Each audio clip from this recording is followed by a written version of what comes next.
ఆది కాండం 6:5 నరుల చెడుతనము భూమి మీద గొప్పదని వారు హృదయం తలంపులు ఊహ అంతయు ఎల్లప్పుడూ కేవలం చెడ్డదని యెహోవా చూసి తాము భూమి మీద నరులను చేసినందుకు యెహోవా సంతాపము నుండి చిన్న ప్రార్థన చేసుకుంటాం.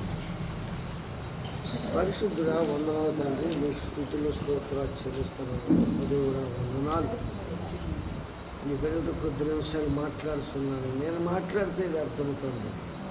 మీరే మీ బిడ్డలతో మాట్లాడాలి. ఏ మాటలు అవసరం పలికించాలి, చెవి గ్రహించే మనస్సు నాకు మాకు అందరికి దయచేయండి. మా అందరితో మీరు మాట్లాడి గ్రహం పొందుతారని నజరేయుడైన యేసు నామమున అడుగుచున్నాను తండ్రి. ఇదిగో చెట్టు ఫలాలన్నీ తినమన్నాడు, కానీ ఇదిగో ఈ తోట చెట్టు ఫలాన్ని మధ్యలో ఉన్న చెట్టు ఫలాన్ని తినద్దు అన్నాడు. దేవుడు అంతా మీ మీద అసూయపడ్డాడమ్మా, మీరు ఎక్కడ దేవతలు అయిపోతారు అని చెప్పేసి దేవుడు మీకు ఒక మర్మం అడ్డం పెట్టి ఆ చెట్టు ఫలాన్ని తినొద్దు అన్నాడు. అన్నప్పటికీ అవ్వ ఆలోచించింది, అవ్వ చూసింది. అవ్వ చూపులకు చెట్టు ఎలా కనపడిందని చెప్తుంది. రమ్యముగాను అందమైనది రమ్యమైనది రుచి కలదే కనపడింది. అప్పుడు వరకు పాపం ఆ చెట్టు అంతా చూసారు, చూడలేదు. నాకు అర్థం కాదు. ఎందుకంటే తిరుగుతోటి మీరు చచ్చిపోతారు. దేవుడు ఆ తోటలోనే ఉంటున్నారు. మరి ఎన్నలా తోటలో నివాసం ఉండదు తెలియదు. కానీ నేను అనుకున్న కనీసం ఆ చెట్టు వైపు కూడా వెళ్ళి ఉండరేమో. ఎందుకు అనాశం రాజువులకి చచ్చిపోతాం, మనకేం చూసిన కారణం గెలవద్దన్నాడు దేవుడు అని అనుకుని ఆ వైపు కూడా వెళ్ళి ఉండరేమో అనుకున్నా.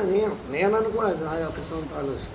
బైబిల్ అలా రాయవలేదు. కానీ ఎప్పుడైతే అపవాది అందమైన ఏదో వనంలో అడుగుపెట్టిందో అవ్వ మనస్సును మార్చేశాడు, ఆలోచనలు తారుమారు చేశాడు. ఎందుకో చెప్పమంటారా? దేవుడు చెప్పింది ఒకటే, అపవాది చెప్పింది మరొకటి. తిన్నతోడే చచ్చిపోతాడు దేవుడు చెప్పాడు. అపవాది అంటున్నాడు మీరు సావనే సావరు, దేవతలు అయిపోతారు అండి. ఇప్పుడు ఏది మాట బాగున్నదే? దేవుడు చెప్పిన మాట బాగుందా, అపవాది చెప్పిన మాట బాగుందా? ఇప్పుడు వరకు మేము మనుషులుగానే ఉన్నాం. తింటే నిజంగా మాకు కళ్ళు తెరబడితే మేము దేవతలు అయిపోతాం. అది ఒక ఆత్మీయ జీవితాన్ని ఏ విధంగా పతనం చేస్తాడో ఒక క్రైస్తవుడికి మనం చాలా గుర్తెరగాలని మనం చేస్తూ ఉన్నాం. అపవాది డైరెక్ట్గా అపవాదికి వస్తే మనం ఉంటామా? ఇప్పుడు దైవంగా వచ్చి మన మధ్య నిలబడింది అనుకో, ఎటువంటి బారిపోతారు, ఒక్కడే బెంగాలీ ఇక్కడ. అపవాది డైరెక్ట్గా రాడు, కానీ అపవాది ఒకరిలో ప్రవేశించి అపవాది సర్పంలో ప్రవేశించాడు అవ్వమ్మను బాగు చేయటానికి. అలాగే నిన్ను నన్ను బాగు చేయటానికి మరొకరిలో ప్రవేశించి మనకున్న ఆలోచనలు మొత్తం తారుమారు చేసి తన వైపుకు మళ్లించేటట్లుగా వాడు ఆలోచనలు పుట్టిస్తూ ఉంటాడు, చెప్తూ ఉంటాడు. వాడి మాటలను బట్టి ఈనాడు క్రైస్తవులు కూడా చాలామంది పతనవటం కలిగిన కారణం వాడు వల్లనే క్రైస్తవ జీవితాలు పతనవటం కలిగిన కారణం. ప్రతి సాయంత్రం చల్లపూటలో దేవునితో సహవాసం చేశాడు ఆదాము అవ్వలో. ఎప్పుడైతే అవ్వ పొందుతుందో తింటమే కాదు, ఆదాము కూడా తీసుకొచ్చి ఇచ్చింది. కనులు తెరవబడినవి, దిగంబర్లు అయి ఉన్నామని అర్థమైపోయింది. చెట్ల చాటుకి దాక్కున్నారు. ఏం చేశారు? చెట్ల చాటుకి దాక్కున్నారు. రోజు దేవుడు రాగా చక్కగా వెళ్ళిపోయారు. కూర్చొని కాసేపు ముచ్చరించుకున్నారు, మాట్లాడుకున్నారు. ఎలా సహవాసాన్ని, ఆ సంబంధాన్ని అపవాది ఏం చేసింది? పాడు చేసేసింది, కట్ చేసేసింది. ఇక దేవుని ఎదురు రావటానికి వీళ్ళు తెగించలేకపోతున్నారు. రాలేకపోతున్నారు. అదమా అన్నాడు. ఎక్కడో పొరసాటు నుండి ఏంటి నాయన అన్నది. అర్థమైపోయింది. రోజు నేను పిలవగానే వచ్చేసేవాళ్ళు నేను ఎందుకు రావట్లేదని చెప్పేసి అర్థమైపోయి ఏంటి అర్థం ఎందుకు రావట్లేదంటే నేను ఉన్నంతకాలం బాగానే ఉన్నా. ఏంటి నేను ఉన్నంతకాలం బాగానే ఉన్నా. యాపీ తిరిగే తోటలో అసలు ఏ సీకొచ్చి అంత లేకుండా బతికా. కానీ నన్ను ఏదో ఉద్రశ్రద్ధ చెప్పు చేసేసి తీసుకొచ్చి నా పక్కన పెట్టు, అదే నన్ను బాగు చేసింది అన్న. ఎవడు బాగు చేసింది? అసలు ఏదని చెప్పు అంటే ఏముంది ఆ పొట్టిన తినొద్దన్నారు మీరు, అది తింది ఇది నాకు పెట్టింది నేను తిన్నా, మాకు అర్థమైపోయింది సీను అందుకు చెట్ల చాటుకు వెళ్ళామని ఉన్నా. ఏమన్నాడు ఏమన్నాడు ఆదాం? నాది కాదు తప్పు. ఆదామా ఓ ఆదామా నా ప్రేమ నందన చక్కనైన కుమారాలి ఎక్కడున్నావు, చక్కనైన కుమారాలి ఎక్కడున్నావు. ఆదామా ఓ ఆదామా నా ప్రేమ నందన అయ్య నీది ఆజ్ఞ మీరి పాపినైతిని, అయ్య నీది ఆజ్ఞ మీరి కోయరాని పండు కోసి కొన్ని భుజించి కాకి అవ్వరో నాకియ్యగా భయము లేక తింటిని దిగంబారిని, భయము లేక తింటిని దిగంబారినైతి. దాగితు స్వరమిని దాగితు చెట్లను దాగితు. ఆదామా ఓ ఆదామా ప్రేమను ఏంటయ్యా? నేను ఒంటరిగా ఉన్నప్పుడు నేను బాగానే ఉన్నాను, ఏదో సాటిన సహాయం కావాలని చెప్పి ఆ అవ్వమ్మను తయారు చేసి నా పక్కన పెట్టావు, నా ఆత్మీయ జీవితాన్ని పాడు చేసింది. నీ ఎదుటికి వచ్చే ధైర్యం సాలక చెడు అసలు ఆ పుండు తినొద్దన్నారు మీరు, తినొద్దన్నారు. అవ్వదేందే నాకు ఇచ్చింది ఏంది పారేసింది, నా తప్పు కాదు, అవ్వదే తప్పు.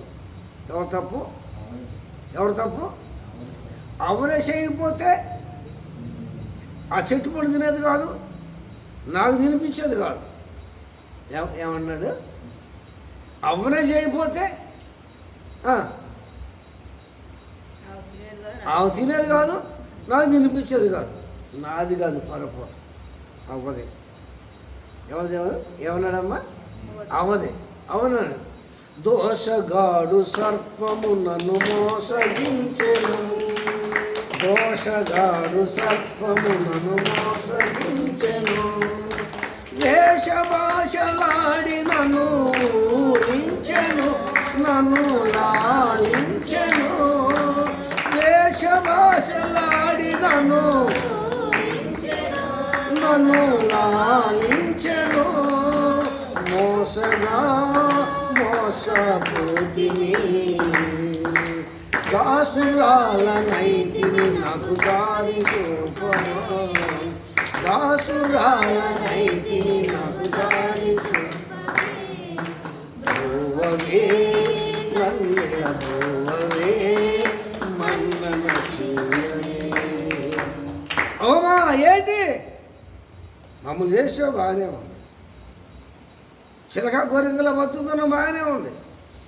సర్పని ఎందుకు చేసేది? నీదే తప్ప. సర్పని చేయకపోతే మా దగ్గరికి వచ్చేది కాదు, మమ్మల్ని మోసం చేసేది కాదు. ఇప్పుడు ఎవరిది తప్పు? ఎవరిది తప్పు? ఇన్ని తెలివితేటలండి. ఒక మాట నిజమని ఒప్పుకుంటే ఎంత సాకులు చెప్పాలి అవసరం లేదు. ఇయ్యాల కూడా చాలామంది ఆడవాళ్ళు మాత్రం ఒక మాట జారిన చిన్న పొరపాటు చేసినా దాన్ని కవర్ చేసుకోవడం చూస్తారే తప్ప నిజం ఒప్పుకోవడానికి అసలు ఈ తెలివితేటలు దేవుడు ఎట్టించి నాకు అర్థం కావట్లేదు. తప్పును తప్పుగా ఒప్పుకోరు. ఆదాముని అడిగితేనే అవ్వం మీద పెట్టాడు, అవ్వమని అడిగితేనే సర్పం చేసావు, నీదే తప్పు, నాదేం తప్పు కదా అంది అవ్వ. మరి ఎట్లాగా? ఆనాటి నేటి వరకు కూడా మనుషుల్లో వాస్తవం చెప్పడానికి బదులుగా అబద్ధాలు ఆడటం బాగా నేర్చుకున్నారు. అబద్ధాలకు జనకుడు ఎవరో? అపవాది మాట విన్నారు. అందమైన ఏదేను తోట నుండి వెలివేయబడ్డారు. ఆజ్ఞ మీరినందుకు ఆదాము అవ్వలు ఆవలకు ఎండిన తోటను విడచి నా మహిమను విడచి, ఆవలకు ఎండిన తోటను విడచి నా మహిమను విడచి, అతిక్రమమే పాపమని అంతరించి నిత్య జీవము మరణమౌదు మన్నై మట్టిలో పలుకును. నేను చెప్పిన మాట వినక, నేను చెప్పినట్టు నడవక, ఏదో అపవాదం వచ్చిందని, సర్పం వచ్చిందని, వాడు నన్ను మోసం చేశాడని అవ్వమ్మ నా మీద నెట్టడం, ఆదామే అవ్వ మీద నెట్టడం, వారు పిచ్చోళ్ళారు నేనంత అమాయకుండా అని చెప్పేసి ఆజ్ఞ మీరినందుకు దేవుడు ఏం చేశాడు? తోటను బయటికి. ఆనాడు ప్రారంభమైంది పాపం, ఆనాడు ప్రారంభమైంది మోసం, ఆనాడు ప్రారంభమైంది అబద్ధాలు, అన్యాలు. నాటి నేటి వరకు నరుల్లో 5వ పక్కనది సాతాను పనిచేస్తూనే ఉన్నాడు. అలా క్రమంగా వచ్చేటప్పటికి జనం బాగా పెరిగిపోయారు. జనంతో పాటు పాపం కూడా పెరిగిపోయింది. దేవుడు భరించలేని పరిస్థితికి వచ్చేసింది. చిన్న పెద్ద తారతమ్యం లేకుండా ఎవరికి వారు తమ ఇష్టం వచ్చినట్లు వాళ్ళు నడుస్తూ ఉన్నారు, తమ ఇష్టం తప్పులు చేస్తున్నారు. అలా జీవిస్తున్న టైంలో దేవుడు నవ్వాకును పట్టుకుని నవ్వాకుతో ఒక ఓడ కట్టించాలనుకున్నాడు. ఎందుకు కట్టించాలనుకున్నాడు? 12వ వచనం చూద్దాం. దేవుడు భూలోకమును చూసినప్పుడు చెడిపోయి ఉండను. భూమి మీద సమస్త శరీరులు తమ మార్గం చెరిపేసుకున్నారు. దేవుడు ఎప్పుడైతే భూలోకమును చూశాడో, భూలోకంలో నరులు ఎలా ఉన్నారు? మంచిగా ఉన్నారా? మాట ఈయన తట్టుకున్నారా? బోధించిన బోధ ఈయన తట్టుకున్నారా? లేదు. పోవయ్యా, నువ్వంటావు నీతి మంత్రులు అంటే వీడు పోతున్నాడే, మనం పోతామంటారా? ఏమంటున్నారు? రే వీడు అక్కడే బతుకుతాడంటరా, మనం పోతామంటరా? ఎందుకు వచ్చిన కబుర్లు ఇది? ఎందుకు వచ్చిందని చెప్పేసి నవాకు 120 సంవత్సరాలు వాడగట్టాడంటే ఎవరి కోసం?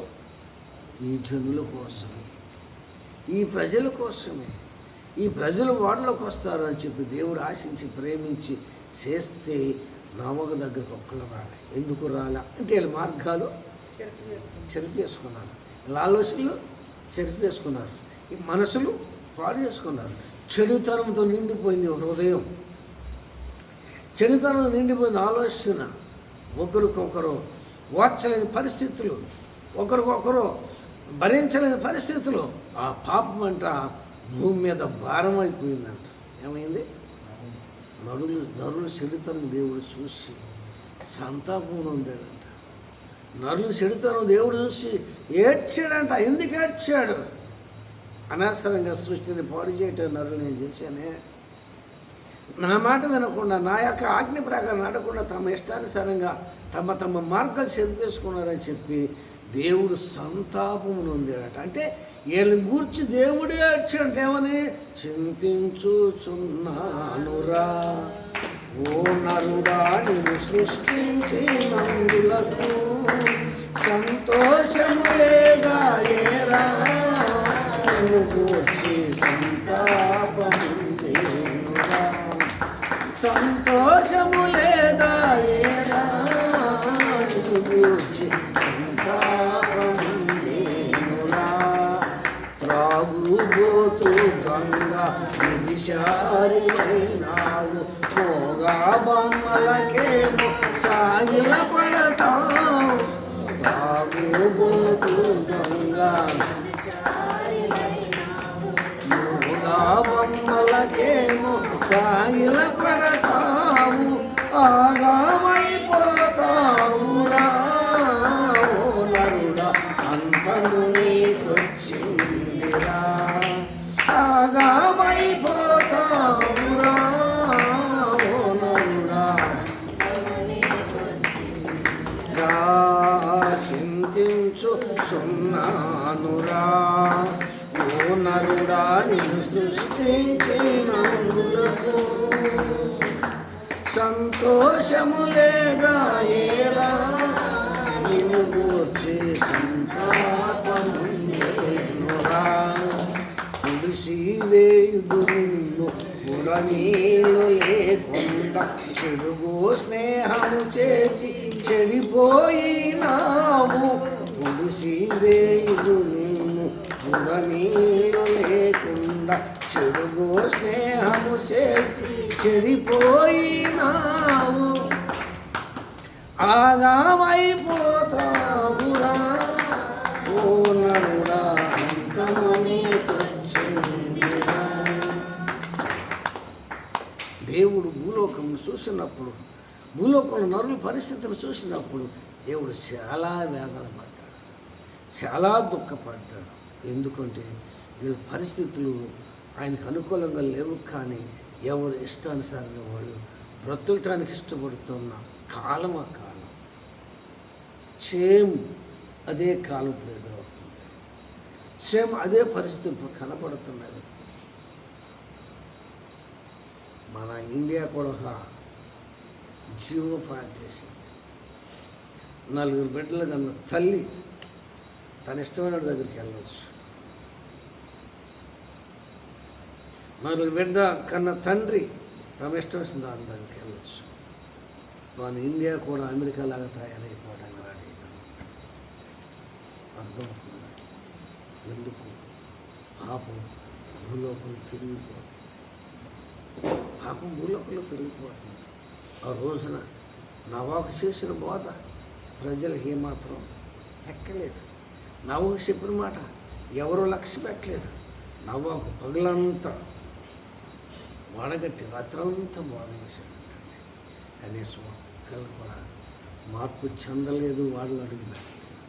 ఈరోజు నేను చెప్తున్నాను, అంత్యకాలమని చెప్పుతూ ఉంటే, ఆలకింపక తిరుగుతుంటే, చక్కనైన యేసయ్య వాక్యము అక్కలార పాటించకపోతే దిక్కులేని సావయ్యో. ఇక మీ తిప్పలు చూడండి. పాట బానుప్పుడు 2 పాటలు అయిపోయింది.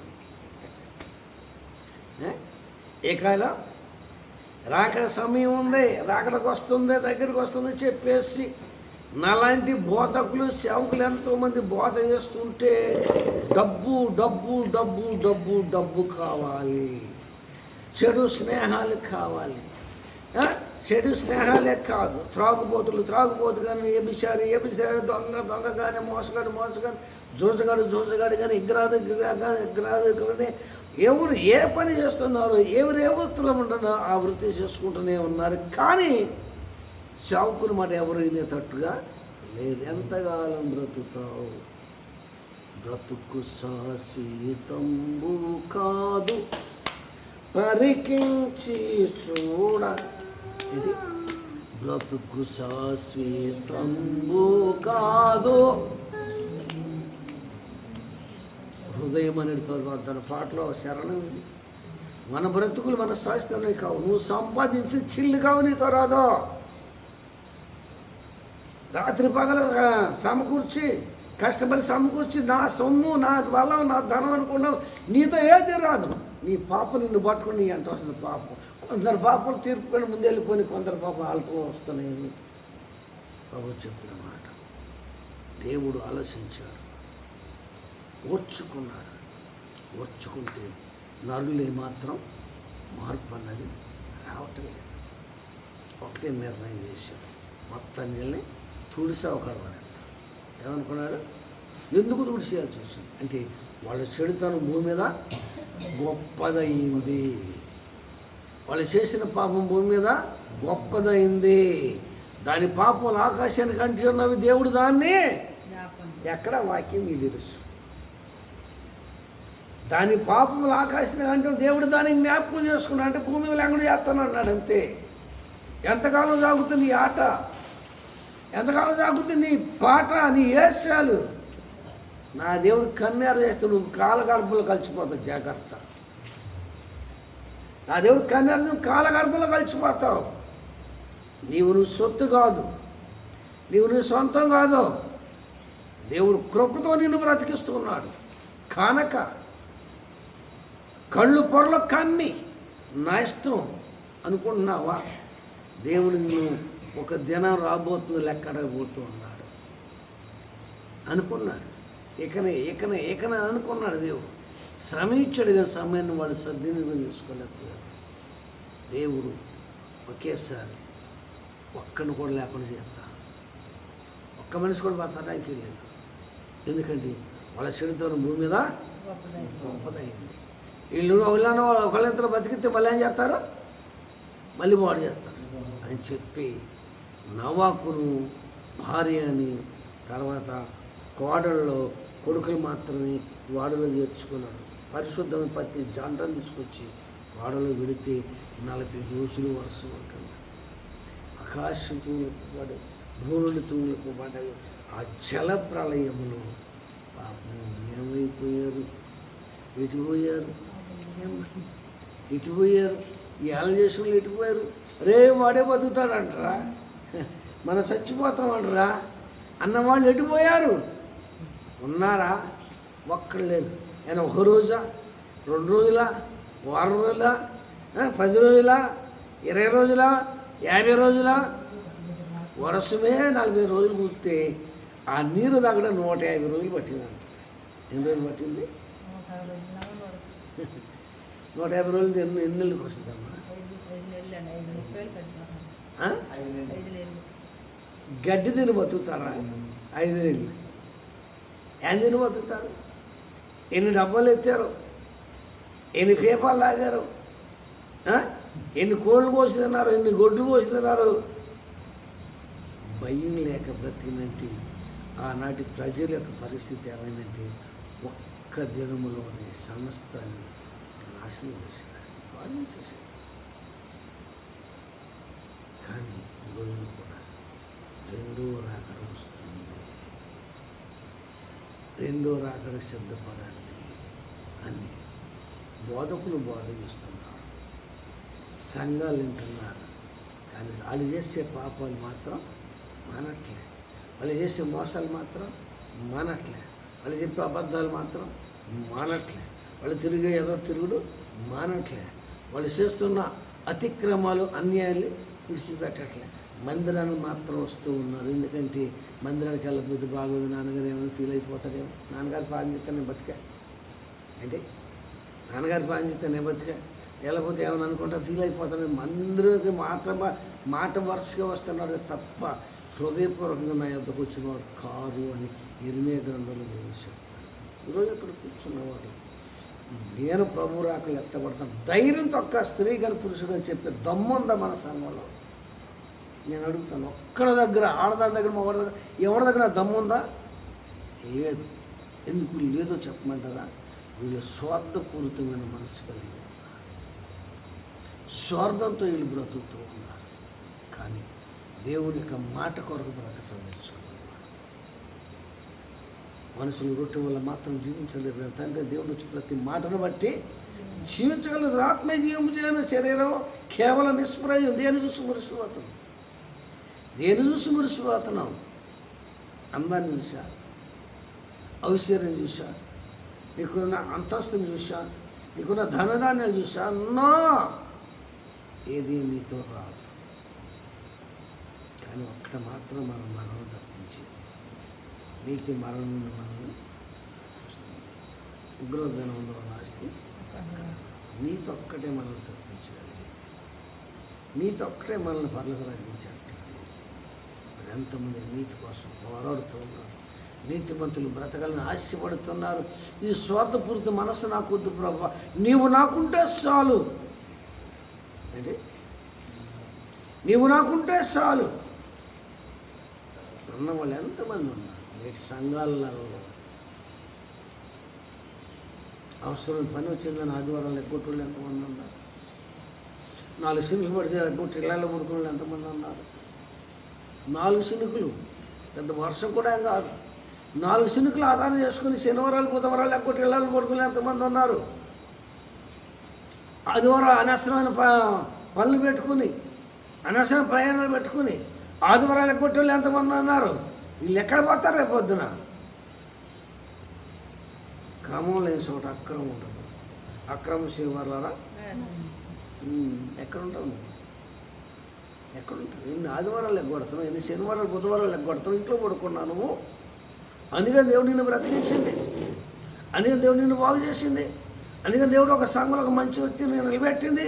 డబ్బు సంపాదించుకోవడానికి దేవుడు నిన్ను బతికించింది. ఇలా నశించే వారి కోసం ప్రార్థన చేసి అనేకులు దేవుని తట్టు చెప్పాలని దేవుడు నిన్ను బతికిస్తే నువ్వు డబ్బు కావాల్సి వచ్చింది. ఆయన సత్తే ఆ రోజు వస్తే ఎవడో నీకు దిక్కు. ఇలా గరికిలు మోల్చే ఒక్కొక్కరి మీద కృతజ్ఞత లేదండి. ఏం లేదు, కృతజ్ఞత లేదండి. ఒక పూట ప్రార్థన మనకి మనసాక్షి ఉంటే మనసాక్షి గద్దించడం. అయ్యో నీ ప్రార్థన మానేసాను, ఇలా ప్రార్థనకి వెళ్ళలేదు. నీ మనసు అయితే అసలు నిద్రపడతా నీకు ఇంటికాడ, ఇల్లు కాడ గదిలో పడుకోండి. నాన్నగారు గదిలో పడుకోండి, నా గదులతో నేను ప్రార్థన. వైజాగ్తో వైజాగ్ అమ్మగారు గొల్లపూడి అమ్మరు ఏసులు కట్టించారు. తమ్ముడు నువ్వు వెళ్ళి ఏసురుగులో పడుకోమంది. అక్కడ నేను ఏసురుగులో పడుకోను, మందిరంలో పడుకోను. మన అక్కడికి వలసలు వెళ్ళా. అయ్యగారు అండు మంచి ఇల్లు అండి, మా ఇష్టం ఇల్లు డబ్బుల కట్ట మాసం వెళ్ళి పడుకోండి. నాకు వద్దు, నేను మందిరంలో పడుకోండి. కాదు చెల్లెమ్మా నువ్వు వెళ్ళు, నేను వెళ్ళండి. ఇక్కడే తుడుచుకుని పడుకుంటారు అమ్మగారు చెల్లెమ్మ అంటున్నాడు అయ్య గారు. ఆ మందిరంలో పడుకున్నాను నేను. ఏదండి మనిషి రాసి ఏదండి, డబ్బు పుట్టే చాలు. అది లేకపోయినా మనకి పర్లే, ఏది లేకపోయినా పర్లే, అది లేకపోయినా పర్లే. ఎక్కడ డబ్బు ఉంటే చాలు. పొలాలు కొనవచ్చు, బళ్ళు కొనవచ్చు, ట్రాక్టర్లు కొనవచ్చు, మంచి మంచి బిల్డింగులు కట్టించుకోవచ్చు. దేనికి? నీతో రానివయ్యి. కానీ ఒక్కటి మాత్రం వస్తుంది, నువ్వు బ్రతుకున్నంత కాలం నీతి నిజాయితీ బ్రతికితే అదే రేపు నేను పరలోకానికి చేర్చాలి. దానికోసం ప్రయాసపడదు. ఆనాడు నవ్వకు మాట వినలేదు, నవ్వు చెప్పిన బోధ ఏమాత్రం బుర్రకెక్కలేదు. చాలా ప్రళయం మాట ఆశ ఒక్కరు కూడా వాళ్ళకి రాలే. బహుశా అనుకుంటున్నాను ఆ వాడిని ఇంట్లో గుర్తుకుపోతుంటే వాడికి ఎంతమంది ఆడబడి బతులాడారు. ఎవరిని? నవాకిని. నవాకి మనసు వాడుందని చెప్పేసి దేవదత్తలు వచ్చి వాడే తాళం పెట్టి వెళ్ళిపోయినాయంట. పెట్టి వెళ్ళినాయంట. తాళం ఇది మనసు ఎక్కడ మార్చుకుంటాడు, మళ్ళీ మందలు లోన్ తీసుకొచ్చి పెడతాడు, లోన్ తీసుకొచ్చి మళ్ళీ వాడంతా బాడు చేస్తాడు వీళ్ళు. దేవుడు అన్నంత జ్ఞానం, దేవుని ముందు మన జ్ఞానం ఏ పాట, దేవుడు మన జ్ఞానం ఏ పాట. ఆయన చేతులతో నిర్మించుకున్న వాడు. మనకి నీ సాగు తిరుగుతాటలు ఉంటే ఆయనకి ఎన్ని తిరుగుతాటలు ఉండాలి. అది ఆరోగ్యం వచ్చిందో చెప్పేసి డబ్బు ఏంటి, డబ్బు. మనిషి పడుకున్నా, నుంచున్నా, నడుపుతున్నా, గుండె డబ్బు డబ్బు డబ్బు డబ్బు అంటారంట. ఏమంటారంట? పడుకున్నదే దానికి అదే గోల. ఇది మనిషి ఎంత పతనం అయిపోతుంది డబ్బు కోసం, సంపాదన కోసం. క్రమం లేకుండా నువ్వు సంపాదించింది చే. కనీసం నువ్వు చచ్చినప్పుడు నీ ఒంటి మీద నూలు పోకూడదు ఉంచడం, అది మనకు కాదు. హిందువులకి మనం చెప్పారు గుర్తుంది మీకు. వ్యాపారాన్ని ఎట్లాగా అడిగాడు, నన్ను అడిగితే చెప్పారు. మీకు గుర్తుందా? యేసుబారెడ్డి కట్టుబెట్టి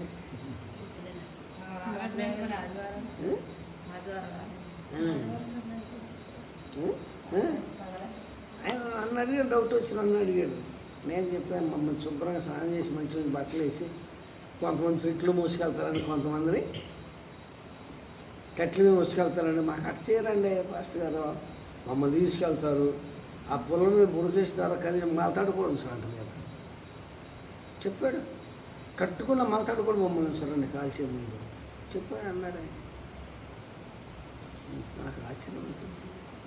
మనం ఇప్పుడు మరి వాళ్ళకి ఆలస్యకాలం మనం మనకి పని. మనకైతే కొంచెం ఒక మంచిగా మంచి మంచి వస్త్రాలు వేసి స్నానం చేసి బాగుంది చేయాలి చేస్తారు. కానీ సంపాదించిన సంపాదనతో ఇంత బిల్డింగ్ కట్టించాం దేవుని కృప వల్ల. నేను చచ్చిపోతే బిల్డింగ్ లోన్ ఇస్తారు, బయట వాడు ఎట్లా తీసుకుని బయటే ఎందుకు రే కష్టపడి కట్టాడరా ఏసీ రూమ్లో పెడదాం నీ బతుకున్నాను. అందుకే 8 గ్రంథంలో ఉంటాడు, ఒక మనిషిని సావు గాడిద సావుతో సమానం రాశాడు. గాడిదను మోసినట్టు మోసుకెళ్తానని రాశాడు 8 గ్రంథం. గాడిదను ఈడ్చుకెళ్ళినట్టు తీసుకెళ్తాను రాశాడు 8 గ్రంథం. అక్కడికి వెళ్తే టైం కాదు కనుక నీ గుంపులోకి వచ్చాను. ఆనాడు నవాబ్ గారు చెప్పిన మాట ఎవరికి బుర్రకెక్కలే. ఆయన చెప్పిన మాట నచ్చలే. కొంచెం కఠినంగా మాట్లాడవచ్చు, కొంచెం బాధ అనిపించవచ్చు. కానీ ఆయన మాటలు విన్నట్లయితే, ఆయన చెప్పినట్టు చేసినట్లయితే, ఎవరన్నా ఒక్కళ్ళైనా సరే నీతిగా నిలబడగలిగినట్లయితే దేవుడు వాళ్ళకి అవకాశం ఇచ్చేవాడు. ఒక మాట అన్నాడు నవాబుతోటి, 7వ అధ్యాయం మాట వచ్చింది చూడమ్మ అక్కడ. అది కన్నా 7వ అధ్యాయం మాట వచ్చింది చూడు. యెహోవా ఈ తరము వారిలో ఏమన్నాడమ్మా? ఏమన్నాడు? ఈ తరము వారిలో నీవు మాత్రమే నీతిమంతుడు నాకు అగపడుతుంది. ఏమన్నాడు? మరి ఇక్కడ కూర్చున్న ఆయన ఎదుటి ఎంతమంది నీతిమంతులు కనపడతారు. అందుకే నవ్వకు వాళ్ళకి వెళ్ళాడు, నీతిమంతుడు కాబట్టి వాళ్ళకి వెళ్ళాడు. ముసలాన్ని ఇట్లా కొట్టుకున్నాడు, లక్ష్యాన్ని రైలు బండి వస్తుందని ముసలాన్ని పాట పాడతాడు చూసారా. పరిశుద్ధులకు అందులో చోటు ఉన్నది. చక్రం అనే చక్రం తర్వాత పెడతాను, నేను డౌన్లోడ్ చేశా, తర్వాత పెడతా. దేవుడి మాటలు దీవించుగా చిన్న ప్రాణం చేద్దాం అన్నానయ్యా. నీకు స్తుతులు స్తోత్రాలు చెల్లిస్తున్నాను కనికరగా తండ్రి. ఆనాడు నాయన నవాబ్ గారు ఎంత బోధించినా ఎవరికి ఎక్కలేదు ప్రభువా. ఈనాడు మీ దాసులు బోధిస్తున్నది ఎవరికి ఎక్కట్లేదు నాయన, క్షమించు. ఎంత సంపాదించిన ఏది సంపాదన మాతో రాదు ప్రభువా. నేను బ్రతికిన 4 దినాలు నమ్మకంగా నీతిమంతులైన ఎదుట నిలబడినట్లుగా ఆ తరమారు నవాబు ఒక్కడు మాత్రం నీతిమంతులుగా అగ్గుపడ్డాడు. అందుకే నాయన నవాబు తన కుటుంబంతో వాడలేకగలిగారు. మీ రక్షణ వాడలో మేము ప్రవేశించలేదు. చెప్పిన మాట దోషులను అనుమానించమని చేస్తున్నాను తండ్రి. ఆమేన్.